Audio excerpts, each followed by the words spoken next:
Don Edwin, ahora la SEDUCUT y el FUD están organizando el 20ª Convención Nacional para este fin de semana. Coménteme, ¿cuál es la razón de esta actividad que van a tener ustedes en los próximos días? Bueno, esta convención del día sábado tiene un objetivo primero, es tener un pronunciamiento frente a todos los problemas que vivimos de los trabajadores, desde el tema de libertad sindical, persecución a los dirigentes, contratos colectivos atrasados, del desempleo que está desgraciadamente bordeando ya más del 60% de los trabajadores que están en el subempleo y desempleo. Y estos son aspectos que vamos a tratar el día de mañana en la convención, la coyuntura política, un análisis también del proceso eleccionario que va a haber aquí en el país. Y esos son de los puntos que vamos nosotros a plantear a la Convención Nacional y las acciones que podrían ser realizadas por parte del Centro Unitario este año, en estos próximos meses. Don Edwin, uno de los temas que preocupa es que el gobierno nacional ha dicho que la gasolina extra Ecopaís y la Super ya llegó a precios internacionales y que en eso se mantendrá. ¿Cuál es la reacción de los trabajadores? Porque algunos trabajadores también tienen auto y si no lo tienen utilizan transporte público, transporte privado. ¿Cómo reaccionar ante este dicho del presidente de la República? Hay que acordarse el por qué el presidente de la República decía que había que subir el precio de la gasolina, de igual manera se subió el precio del IVA, de igual manera otros artículos que fueron subidos fueron para justamente, decía él, enfrentar la inseguridad. Pero más allá, lejano de la verdad de esta subida de los precios de la gasolina, como lo del IVA, lo que ha incrementado son los productos, los incrementos de precios de los productos de primera necesidad.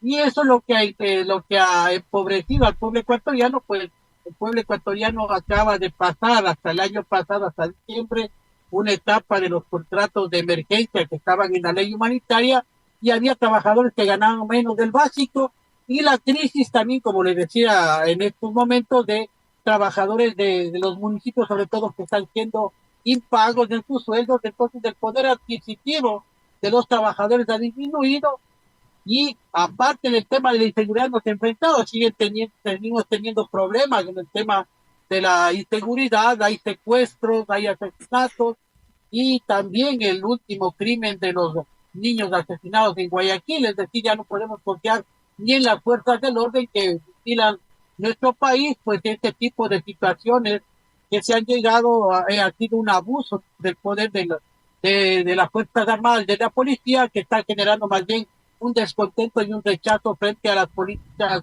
tanto económicas como sociales del gobierno actual.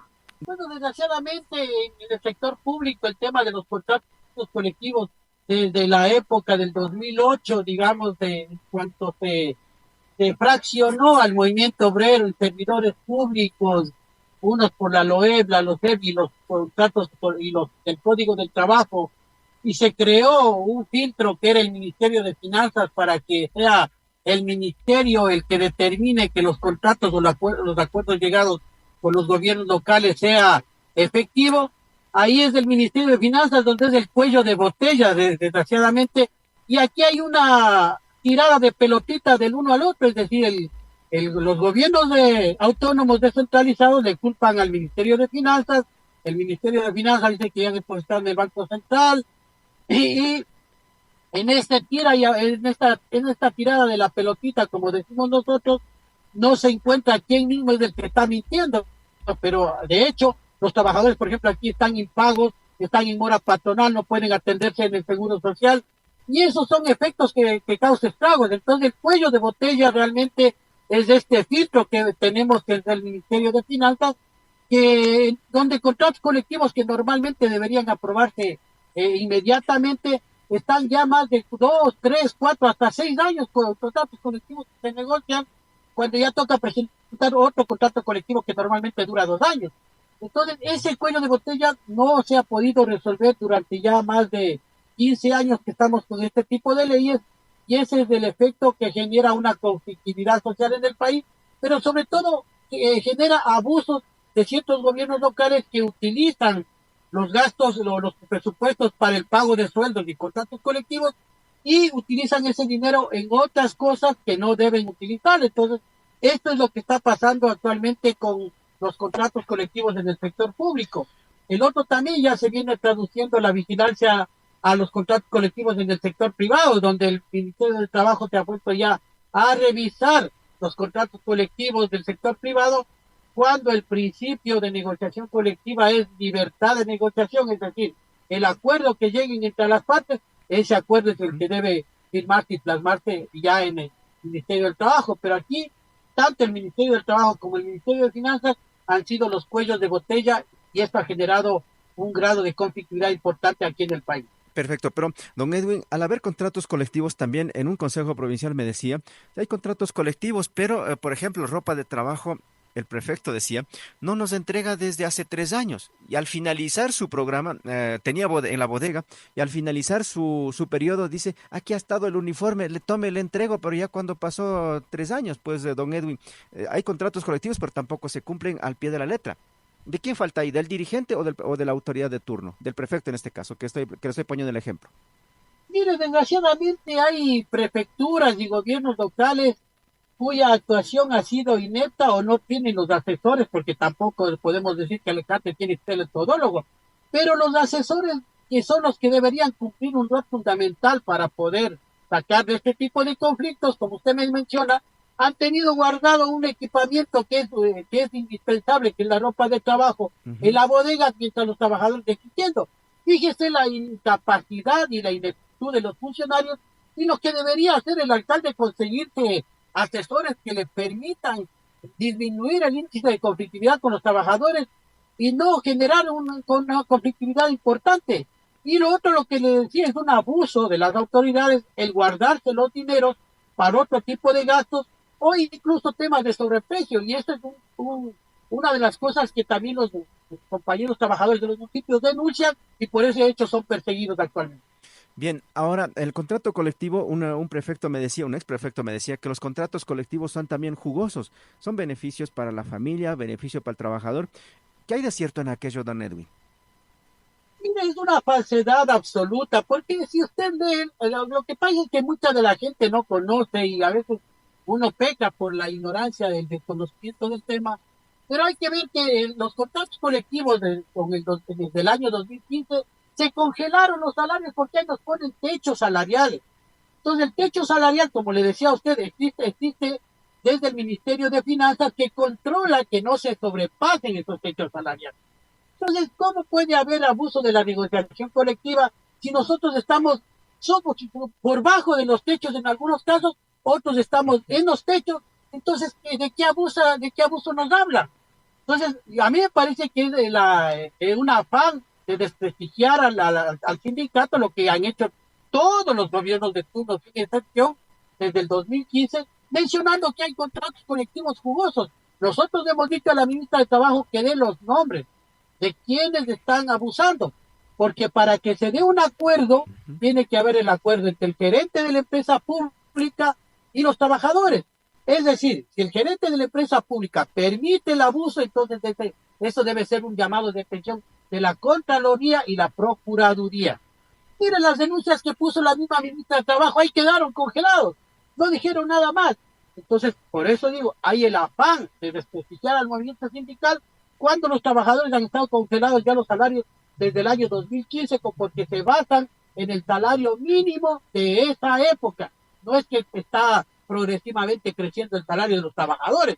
Los contratos colectivos han estado congelados y las danzas salariales congeladas. Y por eso nosotros decimos que es una mentira lo que se pretende satanizar aquí al movimiento sindical y a la negociación colectiva, un, que es un convenio mundial internacional, es un derecho que está consagrado en los convenios internacionales de la OIT. 7:23 minutos. Don Edwin Bedoya, presidente de Seducud y FUD, de turno ahora. Don Edwin, estamos en plena campaña electoral. Los políticos, sean presidenciales, vicepresidenciales, parlamentarios andinos, asambleístas nacionales, asambleístas provinciales, están visitando de puerta en puerta, entregando dádivas, así lo determina el Código de la Democracia. La Seducud y el FUD, ¿ahí tiene inclinación a uno o unos partidos políticos y movimientos a nivel nacional? Mire, nosotros hemos hecho un análisis del tema electoral, desgraciadamente no hay muchas alternativas y lo que estamos propiciando es el apoyo a los compañeros trabajadores que estén participando en las contiendas electorales, porque eso nos permitiría tener voz propia en la Asamblea Nacional y poder nosotros ya no estar representados por terceros, y no ser los trabajadores los que llevemos la propia voz, las propias necesidades de los trabajadores. Veamos, como digo, hay una incertidumbre, hay un tema incluso que se habla de fraude electoral, ya que la misma presidenta del Consejo Nacional Electoral tiene su hermano de embajador o de cónsul en uno de los países, y eso genera un conflicto de intereses del Tribunal del Consejo Electoral, y eso genera dudas realmente de la idoneidad del proceso electoral. Entonces sí estamos preocupados en este proceso electoral, cómo se está dando y cómo se está manejando. Bien, a las organizaciones sociales como el SEDUCUD y el FUD y entre otras a nivel nacional le va a tocar poner un candidato para que represente en el consejo directivo del IES. ¿Cómo está este proceso? Muchos dicen, es que la SEDUCUD y el FUD tiene que poner, otros dicen, no, otras organizaciones, nosotros también tenemos derecho. ¿Cómo llegar a un consenso para poner un solo candidato y asistir al sufragio y tener un representante en el Consejo Directivo del IES que por mucho tiempo se ha peleado y que no se siga representando el mismo señor que no es ni trabajador, dicen muchos, don Edwin? ¿Qué hacer ahí? Ahí tenemos un problema que se ha dado con los gobiernos de turno. Los gobiernos de turno se encargaron de satanizar a las organizaciones sindicales del Frente Unitario y crearon sus propias organizaciones y empiezan a crear sindicatos como centrales sindicales. ¿Por qué? Porque las centrales sindicales son las únicas que podrían acceder con voz y voto a participar en los procesos de vocales del Consejo Nacional, perdón, del Consejo del IES.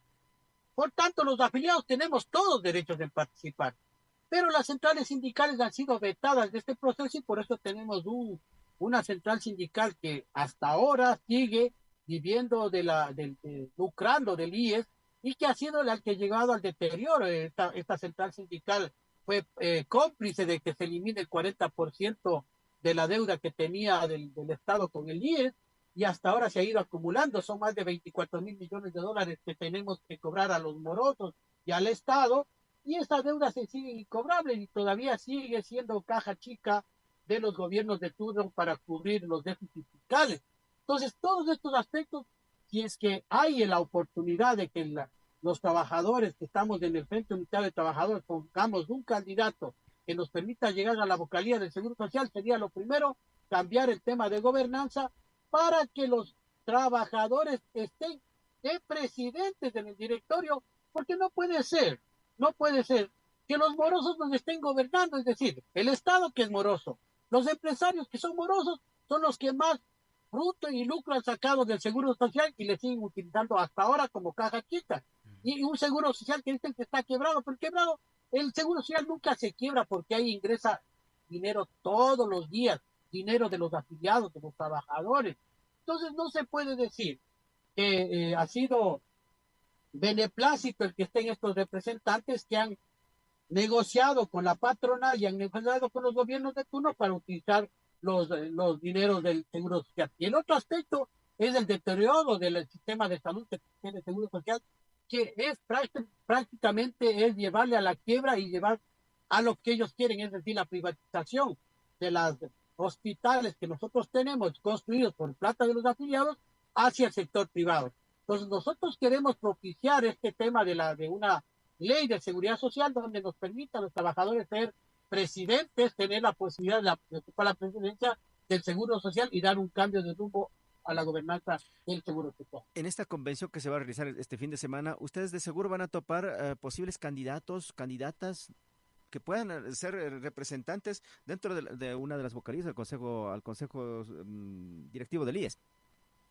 No, uno de los aspectos, como le decía, es tratar el tema de la competitividad que tenemos los trabajadores en la persecución que tenemos a dirigentes como a David Almeida por haber denunciado la venta del campo Sacha, está siendo enjuiciado. Nosotros ya hemos entregado una queja a la OIT y fue despedido, fue sacado visto bueno.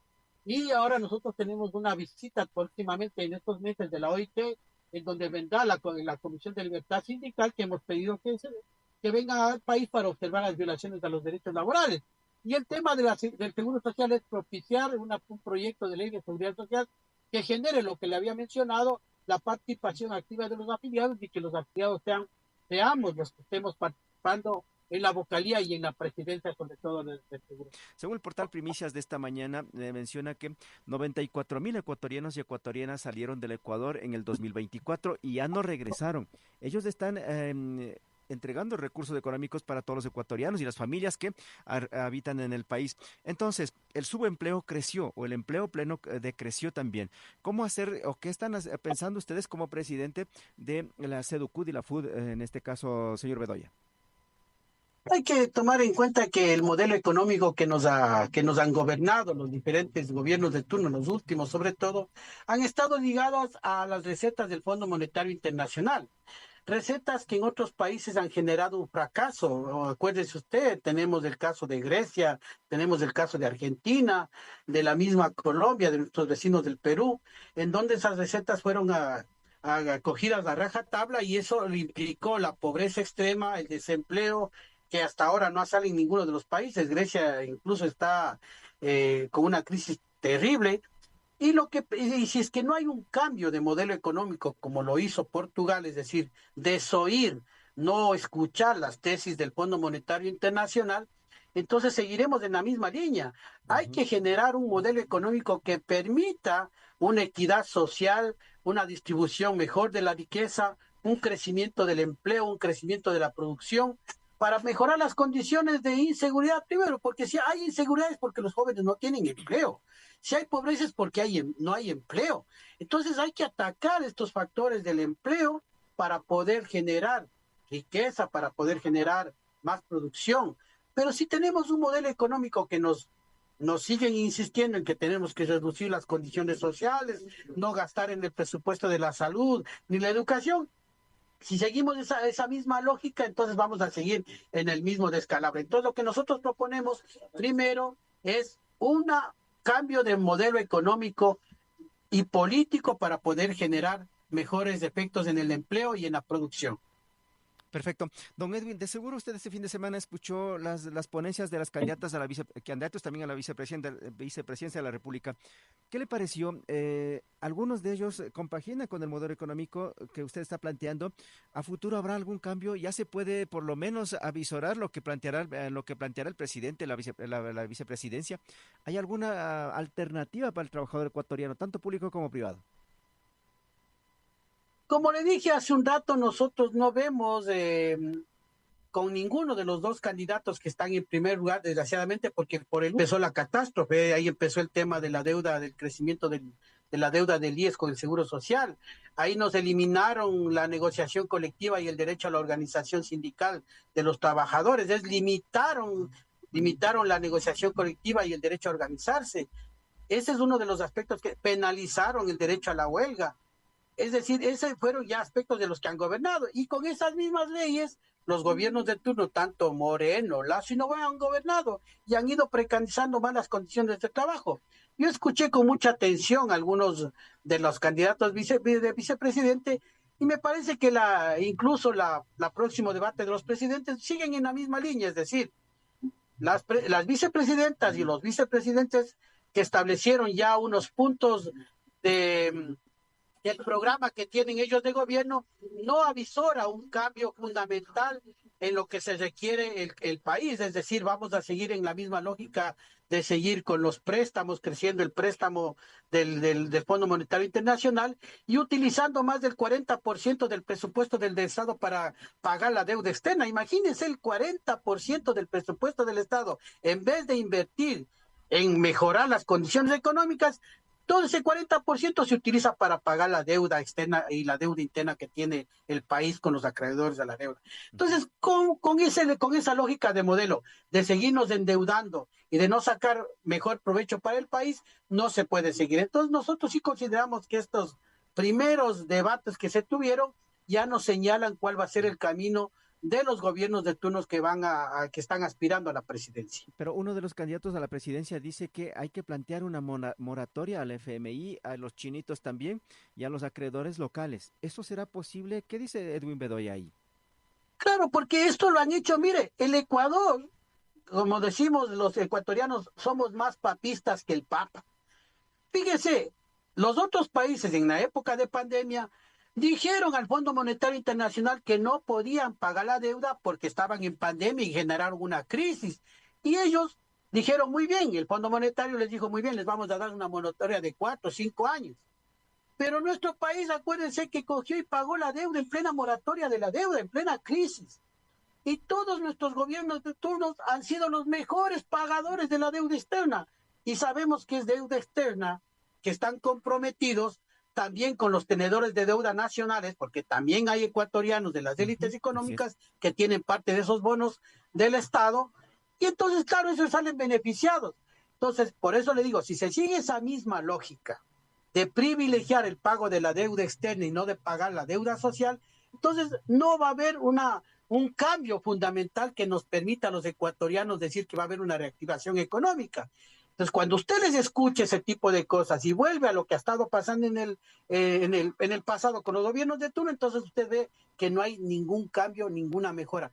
Yo quisiera oírles a los presidenciales, por ejemplo, qué opinan del cambio de modelo económico, si van a implementar el mismo modelo económico del Fondo Monetario o van a implementar un modelo económico propio, si van a reactivar la economía mejorando la distribución de la riqueza, mejorando las pequeñas y medianas empresas, que se tecnifiquen, haciendo convenios con las transnacionales para que haya el traspaso de tecnología y mejorar la industria, mejorar los sueldos y salarios, porque una cosa de la mejora de sueldos y salarios le permite reactivación de la economía, como ya lo hicieron otros países. No es que hablamos de memoria. Hay economistas y hay países que ya han practicado y han desoído ese tipo de modelo económico y se han permitido crecer. Portugal creció en 3.5 el Producto Interno Bruto en 3 años, desoyendo la receta del Fondo Monetario Internacional. Entonces hay que preguntarles de estos aspectos fundamentales. ¿Qué van a hacer con la criminalización? ¿Van a seguir persiguiendo dirigentes sindicales? ¿Van a seguir permitiendo que se derrochen o que haya corrupción en la justicia y en los gobiernos locales que están no pagando los sueldos a sus trabajadores? Entonces, todo este tipo de cosas es lo que hay que preguntar, es lo que nos está hiriendo a los ecuatorianos. Porque aquí se habla bonito, decir vamos a salir del viejo país para entrar a un nuevo país. Pero ¿qué significa el nuevo país? Más pobreza, más inequidad. Entonces, esto es lo que nosotros tenemos que evitar y nosotros, como digo, estamos reflexionando sobre este tema y en la convención se determinarán las acciones a tomar por parte del Fondo del Frente Unitario de Trabajadores. 7:40, don Edwin Bedoya, le agradezco mucho por su tiempo. Recuérdenos, por favor, la convención, qué día va a ser, en qué sector va a ser y quiénes pueden asistir a esta convención nacional que usted está convocando como SEDOCUD y la FUD. Es importante dar a conocer al país que la Convención Nacional del FUD va a llevar el nombre de nuestro compañero Mesías Tatamuez Moreno en homenaje a la lucha que él ha tenido durante varios años en favor del pueblo ecuatoriano. Entonces va a ser el día 18 en el local de la UNE provincial en Quito, a partir de las 8:30 de la mañana.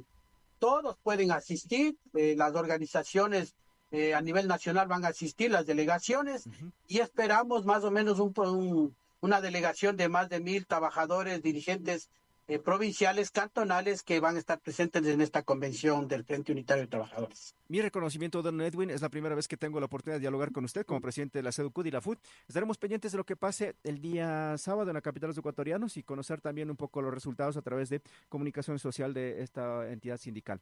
Buenos días, hasta pronto, don Edwin. Que pase de lo mejor. Muchas gracias.